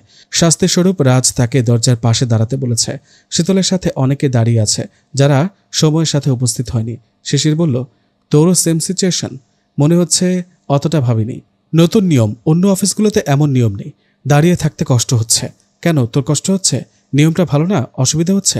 মোটেও না, নিয়মটা ভালো। সকল অফিসে নিয়ম চালু করা প্রয়োজন। আমি চিরকাল এভাবে দাঁড়িয়ে থাকব।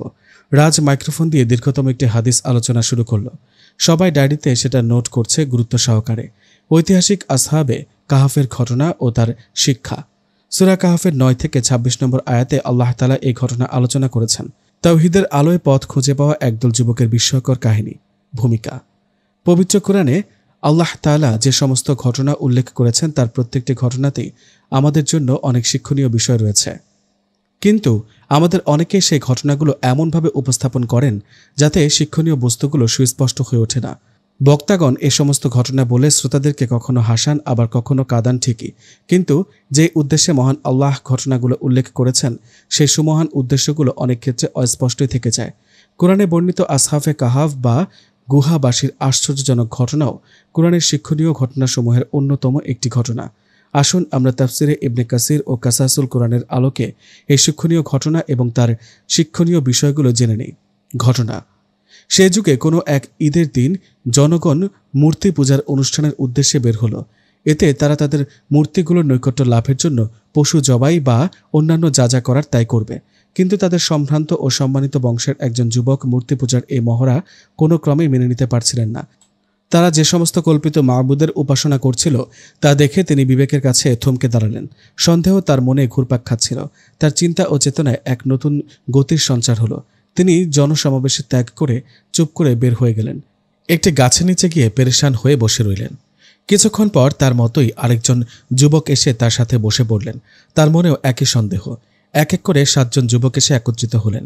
সকলের মনে প্রশ্ন একটাই, নিজ হাতে গড়া কাঠের ও পাথরের মূর্তি কি করে আমাদের মাবুদ হতে পারে? কল্যাণ অকল্যাণের ক্ষমতাই বা কোথায় পেল তারা? তিনি যে এই সুন্দর পৃথিবী সৃষ্টি করেছেন, এই আকাশ বাতাস তৈরি করেছেন, যিনি আমাদের জীবন ও মরণের একমাত্র মালিক, তাকে বাদ দিয়ে এগুলোর ইবাদত কি করে সম্ভব? এই 7 জনের মধ্যে কোনো প্রকার রক্তের সম্পর্ক ছিল না, কিন্তু কিছুক্ষণের মধ্যেই ইমানের বন্ধনে তাদের একজন অন্যজনের সাথে আটকে গেলেন। তারা সকলেই এক বাক্যে পরস্পরের নিকট জাতির লোকেদের মূর্তি পূজা ও শিরকের প্রতি মনের সন্দেহের কথা প্রকাশ করলেন। অতঃপর তারা মহাবিশ্বের মাঝে তাদের প্রখর দৃষ্টি ঘোরালেন। এতে তাদের অন্তঃসমূহ তাওহীদের আলোয় আলোকিত হয়ে উঠল এবং আল্লাহর মনোনীত দিনের সন্ধান পেয়ে তাদের আত্মা এক অনাবিল প্রশান্তি লাভ করল। তারা সকলেই ঈমান গোপন রাখার ওপর একমত হলেন, কারণ তাদের বাদশা ছিল মূর্তি পূজক, মুশরিক, যে তার প্রজাদেরকে শিরক করতে বাধ্য করত। তারা সমাজের অন্যান্য লোকেদের সাথে বসবাস করতে থাকলেন, কিন্তু তাদের প্রত্যেকে যখন একাকী হন তখন আল্লাহর ইবাদতের দিকে মনোনিবেশ করেন। কোনো এক রাতে তারা যখন একত্রিত হলেন তখন তাদের একজন নিচু আওয়াজে এবং পূর্ণ সতর্কতার সাথে বললেন, হে আমার বন্ধুগণ, গতকাল আমি একটি খবর শুনেছি। এটি যদি সত্য হয়, আমার ধারণাও তাই, তাহলে অচিরেই আমাদেরকে আমাদের দিন হতে ফিরিয়ে রাখা হতে পারে, অথবা আমাদের জীবন নাশ করা হতে পারে। আমি শুনলাম, আমাদের ব্যাপারটি এখন আর বাদশার কাছে গোপন নয়। আমাদের দিন ও আকীদার বিষয়টি এখন তার কাছে অস্পষ্ট নয়। যে দিনকে আমরা হৃদয়ে গেঁথে নিয়েছি এবং যা আমাদের চিন্তা চেতনার অবিচ্ছেদ্য অংশে পরিণত হয়েছে তা এখন বিপন্ন হওয়ার পথে। সুতরাং তোমরা চিন্তা করো এবং তোমাদের সিদ্ধান্ত তোমরাই গ্রহণ করো। দ্বিতীয়জন বললেন, খবরটি আমিও শুনেছি, তবে তা মুনাফেক এবং অজ্ঞদের অপপ্রচার মনে করে উড়িয়ে দিয়েছি। পরক্ষণে খবরটির সত্যতা প্রমাণিত হলো। তারা বললেন, আমরা আমাদের দিনের ওপর অবিচল থাকব। যে বিপদই আসুক না কেন তা মাথা পেতে নিব। আল্লাহর সত্য দিনকে জানার পর কোনোভাবেই পূর্বের সেই মূর্তির পূজার দিকে ফেরত যাব না। গুজব এখন সত্যে পরিণত হলো। বাদশাহ তাদের খবরটি জেনে ফেলল। তাদেরকে ঘর থেকে বের করে বাদশার দরবারে হাজির করা হলো। বাদশাহ বলল, তোমরা তোমাদের ব্যাপারটি গোপন রাখতে চেষ্টা করেছ, কিন্তু সফল হতে পারোনি। আমি জানতে পেরেছি যে তোমরা বাদশাহ এবং তার প্রজাদের ধর্ম ত্যাগ করেছ। তোমরা এমন এক নতুন ধর্মে প্রবেশ করেছ যে সম্পর্কে আমি জানি না। কোথা থেকে তা তোমাদের কাছে আসলো? আমি তোমাদেরকে কখনোই এভাবে ছেড়ে দিব না। আমি জানি তোমরা সম্ভ্রান্ত বংশের লোক, তাই অন্যরা তোমাদের কারণে বিভ্রান্ত হতে পারে। এমন আশঙ্কা যদি না থাকতো তাহলে তোমাদেরকে বাধা প্রদান করতাম না। যাই হোক, আমি তোমাদের ব্যাপারে তাড়াহুড়ো করতে চাচ্ছি না। তোমরা চিন্তা করো, হয় তোমরা আমার ধর্মে ফেরত আসবে, অন্যথায় তোমাদের মাথাগুলো দেহ থেকে বিচ্ছিন্ন হবে। কিন্তু তাদের অন্তরগুলোকে আল্লাহ মজবুত করে দিলেন, ঈমানকে শক্তিশালী করে দিলেন। তারা বললেন, হে বাদশাহ, আমরা এই দিনে কারো অন্ধ অনুসরণ করে প্রবেশ করিনি, বাধ্য হয়েও নয়, বরং এবং অজ্ঞাতবশতও নয়। আমাদের সুস্থ বিবেক ও ফিতরাত আমাদেরকে ডাক দিয়েছে, আমরাও সেই ডাকে সাড়া দিয়েছি। বিবেক আমাদেরকে আলোকিত করেছে, তার আলোতেই আমরা চলছি। আল্লাহ এক ও অদ্বিতীয়, তার কোনো শরিক নেই। আমরা তাকে ছাড়া আর কাউকেই ডাকব না। আর আমাদের জাতির লোকেরা অন্ধ হয়ে অন্যের তাকলিদ করে মূর্তি পূজা করছে, যে ব্যাপারে তাদের কাছে কোনো দলিল প্রমাণ নেই। এই হলো আমাদের শেষ কথা। এখন আপনার যা খুশি করতে পারেন। এরপর বাদশাহ বলল, এবার যাও, আগামীকাল অবশ্যই আসবে, আমি তোমাদের ব্যাপারে ফয়সালা প্রদান করব। তারা ফিরে এসে পরামর্শ করতে লাগলেন এবং প্রত্যেকে স্বীয় মতের চাকা ঘোরাতে লাগলেন। তাদের একজন বললেন, বাদশাহ যেহেতু আমাদের ব্যাপারটি জেনে ফেলেছে, তাই তার ধমকি ও হুমকির মধ্য থেকে আমাদের কোনো লাভ নেই। আমরা ওই গুহার দিকে দিন নিয়ে পালিয়ে যাব, যদিও তা হবে এই প্রশস্ত দেশের তুলনায় খুব অন্ধকার ও সংকীর্ণ, কিন্তু আমরা সেখানে প্রশস্ত মনে এক আল্লাহর ইবাদত করতে পারব, যা আমরা এই বিশাল রাজ্যে করতে পারছি না। এমন দেশে আমাদের বসবাস করাতে কোনো কল্যাণ নেই, যেখানে আমরা নিরাপদে আমাদের আকিদাহ বিশ্বাস অনুযায়ী দিন পালন করতে পারি না, এবং এমন দেশে আমাদের বসবাস করা ঠিক হবে না যেখানে আমাদের সঠিক বিশ্বাসের বিরুদ্ধে অন্য একটি বাতিল মত চাপিয়ে দেওয়া হচ্ছে। সুতরাং সকলেই এই কথায় একমত হয়ে গেলেন। তারা সফর সামগ্রী তৈরি করে নিজ দেশ ছেড়ে এক অজানা পথের উদ্দেশ্যে দিন নিয়ে হিজরত শুরু করলেন। পথে একটি কুকুর তাদের সাথী হয়ে গেল। একই পথে চলতে লাগলো, তাদের সাথে ভালোবাসার বন্ধনে আটকে গেল এবং তাদের প্রহরী হওয়ার দায়িত্ব পালনে নিজেকে নিজেই মনোনীত করল। ভালোকে ভালোবাসলে এবং সৎ লোকের সাহচর্যে গেলে আল্লাহর প্রিয় হওয়া যায়। এই প্রাণীটি হয়তোবা তা অনুধাবন করতে সক্ষম হয়েছিল। পথ চলতে চলতে একসময় তারা গুহায় পৌঁছে গেলেন। হয়তোবা সেখানে তারা আল্লাহর দেয়া রিজিক থেকে ফল ফলাদি পেয়ে গেলেন এবং ঝর্ণার পরিচ্ছন্ন পানি, মিষ্টি পানি পান করলেন। দীর্ঘ পথ চলার পর সফরের ক্লান্তি দূর করার জন্য পরিশ্রান্ত শরীর নিয়ে সেখানে তারা সামান্য বিশ্রামের নিয়তে গুহার মধ্যকার জমিনে মাথা রেখে শুয়ে পড়লেন। শুয়ে পড়ার সাথে সাথে হালকা ঘুম অনুভব করলেন এবং সে হালকা ঘুমের পথ ধরেই গভীর নিদ্রা চলে আসলো। পরের দিন নির্দিষ্ট সময়ে বাদশার দরবারে হাজির না হওয়াতে তার লোকেরা তাদের অনুসন্ধানে বের হলো। এমনকি তারা সেই গুহার দরজা পর্যন্ত পৌঁছে গেল। কিন্তু হিজরতের পথে মক্কার মুশরিকরা রাসূল সাল্লাল্লাহু আলাইহি ওয়াসাল্লাম ও আবু বকর রাদিয়াল্লাহু তাআলা আনহু এর সন্ধানে বের হয়ে গারে সাওর পর্যন্ত পৌঁছে গিয়েও যেভাবে অন্ধ হয়ে গিয়েছিল, আল্লাহ তাআলা সেভাবেই তাদেরকে অন্ধ করে দিলেন। এখানে ঘটে গেল আল্লাহ তাআলার এক বিস্ময়কর ঘটনা। দিনের পর আসে রাত, রাতের পর দিন, পার হয়ে গেল বছরের পর বছর। যুবকগণ শুয়ে আছেন, গভীর নিদ্রা তাদেরকে আচ্ছন্ন করে আছে। বাইরে কর্মব্যস্ত জীবনের সাথে তাদের কোনো সম্পর্ক নেই। আকাশে বিজলির গর্জন, বাতাসের প্রচণ্ডতা এবং পৃথিবীর কোনো ঘটনাই তাদের ঘুমের ব্যাঘাত ঘটাতে পারেনি। সূর্য উদিত হওয়ার সময় ডান পাশে হেলে গিয়ে গুহার ছিদ্র দিয়ে সামান্য আলো প্রবেশ করে এবং আল্লাহর হুকুমে তাদেরকে সামান্য আলো ও তাপ প্রদান করে, কিন্তু সূর্যের প্রখর উত্তাপ তাতে প্রবেশ করে না। আল্লাহর ইচ্ছা তাদের শরীরকে হেফাজতের জন্য অস্ত যাওয়ার সময়ও সূর্য একটু বাম দিকে হেলে যায়। কুকুরটি তার দুই বাহু প্রসারিত করে বীরের মতো প্রহরীর কাজে গুহার বাইরে অবস্থানরত। তারা সেখানে মাঝে মাঝে ডান বামে পার্শ্ব পরিবর্তন করেছেন। কে আছে এমন যে এই দৃশ্য দেখে ভয় পাবে না? গভীর নিদ্রায় ৩০৯ বছর পার হয়ে গেল। এবার তারা ক্ষুধা ও পিপাসায় দুর্বল শরীর নিয়ে জাগ্রত হলেন। তারা ভাবলেন সময় বেশি অতিক্রম হয়নি এবং ইতিহাসের চাকা গুহার মুখেই থমকে রয়েছে। তাদের একজন বললেন, হে বন্ধুগণ, আমার মনে হয় এখানে আমরা দীর্ঘ সময় ঘুমিয়ে পার করেছি। তোমাদের মতামত কি? অন্যজন বললেন, আমার মনে হয় পূর্ণ একদিন আমরা নির্জিত ছিলাম, কারণ যে ধরনের ক্ষুধা ও পিপাসা আমরা অনুভব করছি তাতে তাই মনে হয়। তৃতীয়জন বললেন, সকালে ঘুমিয়েছি, এই দেখো সূর্য এখনো ডুবে যায়নি। আমার মনে হয় একটি দিবসের কিয়দাংশে আমরা নিদ্রায় অতিক্রম করেছি। চতুর্থজন বললেন, ছাড়ো এসব মতভেদ, আল্লাহই ভালো জানেন আমরা কতকাল এখানে ঘুমিয়েছি। মূল কথা হচ্ছে আমার প্রচুর ক্ষুধা অনুভব হচ্ছে, মনে হচ্ছে কয়েকদিন যাবৎ না খেয়ে আছি। আমাদের একজনের উচিত এখনই শহরে গিয়ে কিছু খাদ্য ক্রয় করে নিয়ে আসুক, তবে তাকে অবশ্যই সতর্কতা ও সাবধানতা অবলম্বন করতে হবে, কারণ লোকেরা যদি আমাদের অবস্থান সম্পর্কে জেনে ফেলে তবে তারা আমাদেরকে হত্যা করতে পারে কিংবা আমাদেরকে ফিতনায় ফেলে দিন পালন থেকে বিরত রাখতে পারে। তাকে আরেকটি বিষয় সাবধান হতে হবে, কোনোভাবে যেন হারাম খাদ্য ক্রয় না করা হয়, সেজন্য সে যাচাই বাছাই করে হালাল খাদ্যটি ক্রয় করবে। তাদের একজন সাবধানতা ও পূর্ণ সতর্কতার সাথে ভীত সন্ত্রস্ত অবস্থায় শহরে প্রবেশ করলেন। তিনি দেখলেন কোনো কিছুই আর আগের মতো নেই। ঘর বাড়িগুলো পরিবর্তন হয়ে গেছে। পুরাতন পরিত্যক্ত ঘরের স্থলে বিশাল প্রাসাদ শোভা পাচ্ছে। আগের রাজপ্রাসাদগুলো পরিত্যক্ত অবস্থায় পড়ে আছে। তিনি এখন যে সমস্ত চেহারা দেখছেন সেগুলো পরিচিত কোনো লোকের চেহারা নয়। নদীর স্রোত আগের মতোই বয়ে চলেছে। পরিবর্তিত রূপ ধারণ করে ঘরবাড়ি ও বন বনানি ঠিকই আছে, শুধু নেই আগের মানুষগুলো। তার দৃষ্টি বিচলিত হলো। এদিক সেদিক চোখ ঘুরানোতে লোকেরা সন্দেহ পোষণ করতে লাগলো এবং তার চলার ভঙ্গিতে মানুষের সন্দেহ দানা বেঁধে উঠল। পরিশেষে লোকেরা তাকে ঘিরে ধরল। উপস্থিত লোকেদের একজন তাকে জিজ্ঞেস করল, আপনি কি এখানে অন্য দেশ থেকে এসেছেন? এত চিন্তা করছেন কি নিয়ে? অনুসন্ধানই বা করছেন কি? তিনি বললেন, আমি এখানে অপরিচিত কেউ নই। আমি কিছু খাদ্য ক্রয় করতে চাই, কিন্তু কোথায় তা বিক্রি হচ্ছে আমি তা জানি না। একজন লোক তার হাত ধরে খাদ্যের দোকানে নিয়ে গেল। সেখানে গিয়ে তিনি রূপার তৈরি কয়েকটি দিরহাম বের করলেন। দোকানের মালিক দিরহামগুলো হাতে নিয়ে ঘুরিয়ে ফিরিয়ে দেখলেন। এ তো ৩০০ বছরের অধিক সময় আগের তৈরি। সে ভাবল এই ব্যক্তি হয়তো কোনো গুপ্তধন পেয়েছেন। সম্ভবত এই দিরহামগুলো ছাড়াও তার কাছে বিপুল পরিমাণ দিরহাম রয়েছে। দোকানের মালিক বাজারের লোকেদেরকে ডেকে একত্রিত করল।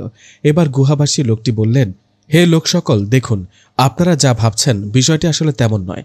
এই মুদ্রাগুলো লুকায়িত অসংখ্য সম্পদের কোনো অংশ নয়। গতকাল মানুষের সাথে কোনো এক লেনদেনের সময় তা আমার হস্তগত হয়েছে, আর এই তো আজ আমি তা দিয়ে কিছু খাদ্য ক্রয় করতে চাচ্ছি। আপনারা তাতে এত আশ্চর্য বোধ করছেন কেন? এর কোনো কারণ তো আমি খুঁজে পাচ্ছি না। আর কেনই বা সন্দেহের উপর নির্ভর করে আমার বিরুদ্ধে গুপ্তধন পাওয়ার এবং তা লুকিয়ে রাখার অপবাদ দিচ্ছেন? এই কথা বলে তাদের ব্যাপারটি মানুষের কাছে প্রকাশিত হয়ে যাওয়ার ভয়ে তিনি স্থান ত্যাগ করতে চাইলেন, কিন্তু লোকেরা কিছুতেই তাকে ছেড়ে দিতে রাজি হলো না। ভিড় ভেঙে দিয়ে কিছু লোক একাকী তার সাথে নম্র ভাষায় কথা বলতে লাগলো। কথাবার্তার এক পর্যায়ে তারা যখন জানতে পারল যে তিনি হচ্ছেন ৩০৯ বছর পূর্বে জালেম ও কাফের বাদশার পাকড়াও থেকে পলায়নকারী সম্ভ্রান্ত বংশের ৭ জন যুবকের একজন, তখন তারা আরও আশ্চর্যান্বিত হল। তারা আরও জানতে পারল যে তারা হলেন ওই সমস্ত যুবক যাদের অনুসন্ধানে বাদশাহ সকল প্রচেষ্টাই করেছিল, কিন্তু তাদের কোনো সন্ধান পাওয়া যায়নি। যুবকটি এবার আরও শঙ্কিত হয়ে পড়লেন, কারণ এখন লোকেরা তাদের ব্যাপারটি জেনে ফেলেছে। তাই তিনি নিজের ও তার সাথীদের জীবন নাশের ভয়ে পালাতে উদ্যত হলেন। লোকেদের মধ্য হতে একজন বলল, হে ভাই, তুমি ভয় করো না। তুমি যে জালেম বাদশার ভয় করছো সে তো প্রায় ৩০০ বছর আগে ধ্বংস হয়েছে। এখন যিনি এই রাজ্যের বাদশাহ তিনি আপনিও আপনার সাথীদের মতোই একজন মুমিন বান্দা। এবার বলুন, আপনার অন্যান্য সাথীগণ কোথায়? যুবকটি এবার আসল ঘটনা জানতে পারলেন। ইতিহাসে সে দীর্ঘ দূরত্ব তিনি উপলব্ধি করতে পারলেন, যা তাকে মানব সমাজ থেকে আলাদা করে রেখেছে। তিনি বুঝতে পারলেন এখন তিনি মানুষের মাঝে চলমান একটি ছায়া ব্যতীত আর কিছুই নন। এরপর তিনি লোকেদের উদ্দেশ্যে বললেন, আমাকে গুহার অভ্যন্তরে বন্ধুদের কাছে যেতে দাও। আমি তাদেরকে আমার ও আপনাদের অবস্থা সম্পর্কে সংবাদ দেব। তারা দীর্ঘক্ষণ যাবৎ আমার অপেক্ষায় আছেন। আমার আশঙ্কা হচ্ছে তারা আমার ব্যাপারে চিন্তিত আছেন। তখনকার বাদশাহ তাদের খবরটি জেনে ফেললেন। তিনি গুহাবাসীদের সাথে সাক্ষাৎ করার জন্য ব্যাকুল হয়ে উঠলেন এবং দ্রুত গুহার দিকে চলে আসলেন। তিনি তাদেরকে উজ্জ্বল চেহারায় জীবিত অবস্থায় দেখতে পেলেন। তাদের সাথে মুসাফা ও আলিঙ্গন করলেন। তিনি তাদেরকে রাজপ্রাসাদে আহ্বান জানালেন এবং তথায় স্থায়ীভাবে বসবাসের আমন্ত্রণ জানালেন। তারা সাফ জানিয়ে দিলেন, নতুনভাবে জীবনযাপনে আমাদের কোনো আগ্রহ নেই। আমাদের ঘরবাড়িগুলো বিলীন হয়ে গেছে। পিতামাতা ও সন্তান সন্তাদির কেউ জীবিত নেই এবং আমাদের মাঝে এবং স্বাভাবিক জীবনযাপনের মাঝে দীর্ঘদিন যাবৎ কোনো যোগসূত্র নেই। সুতরাং এই পার্থিব জীবনের দিকে ফিরে গিয়ে আর লাভ কি? অতঃপর তারা আল্লাহর নৈকট্য লাভের আবেদন করলেন, তার কাছে ফেরত যাওয়াকে পছন্দ করলেন এবং তার প্রশস্ত রহমত দ্বারা তাদেরকে ঢেলে নিতে প্রার্থনা করলেন। কিছুক্ষণের মধ্যে তারা মৃত্যুর কোলে ঢলে পড়লেন। দেহ থেকে তাদের প্রাণ চিরদিনের জন্য বিচ্ছিন্ন হয়ে গেল। এই ঘটনা থেকে কতিপয় শিক্ষা। নাম্বার ১, তাওহীদকে মেনে নেওয়া মানুষের ফিতরাতি তথা সৃষ্টিগত স্বভাব। অর্থাৎ কোনো মানুষকে যদি তার স্বভাবজাত ধর্মের ওপর ছেড়ে দেওয়া হয় এবং বাইরের কোনো গোমরাহ ব্যক্তি বা গোষ্ঠী তাকে বিভ্রান্ত না করে, তাহলে সে আল্লাহর একত্ববাদের ঘোষণা দিবে, তারই ইবাদত করবে এবং তার ইবাদতে অন্য কিছুকে শরিক করবে না, যেমনটি হয়েছিল ঘটনায় বর্ণিত যুবকদের ক্ষেত্রে। নাম্বার ২, পৃথিবীতে তাওহীদ প্রতিষ্ঠায় যুবকদের ভূমিকা খুবই গুরুত্বপূর্ণ। নাম্বার ৩, মূর্তি পূজা, অলি আউলিয়াদের পূজা এবং শিরকের পক্ষে কোনো দলিল নেই। নাম্বার ৪, প্রয়োজনে সত্য গোপন করা জায়েজ আছে, কিন্তু তা সকল সময়ের জন্য নয়। নাম্বার ৫, সাহসের সাথে তাওহীদের বাণী প্রকাশ্যে প্রচার করা জরুরি। নাম্বার ৬, নিজ দেশে দিন পালন করতে গিয়ে ফিতনার ভয় থাকলে দিন নিয়ে পলায়ন করা আবশ্যক। নাম্বার ৭, আসহাবে কাহফের ঘটনা আল্লাহর বিশেষ একটি বড় নিদর্শন। তবে তার চেয়ে বড় নিদর্শন হচ্ছে আসমান, জমিন, চন্দ্র, সূর্যের সৃষ্টি এবং দিবারাত্রির আগমন ও প্রস্থান। বিপদাপদে একমাত্র আল্লাহর উপর ভরসা করা এবং তার দয়া কামনা করা জরুরি। নাম্বার 9, কোনো মতবাদ, মাযহাব ও আমল গ্রহণ করার ক্ষেত্রে কারো অন্ধ অনুসরণ না করে দলিল অনুসন্ধান করা জরুরি। নাম্বার 10, আল্লাহ তাআলা তার বান্দাদের খেদমতের জন্য বড় বড় মাখলুককে বাধ্য করেন। নাম্বার 11, একজন দায়ী প্রয়োজনে সতর্কতা অবলম্বন করবেন, বিশেষ করে যখন তার পেছনে শত্রুরা ষড়যন্ত্র শুরু করে।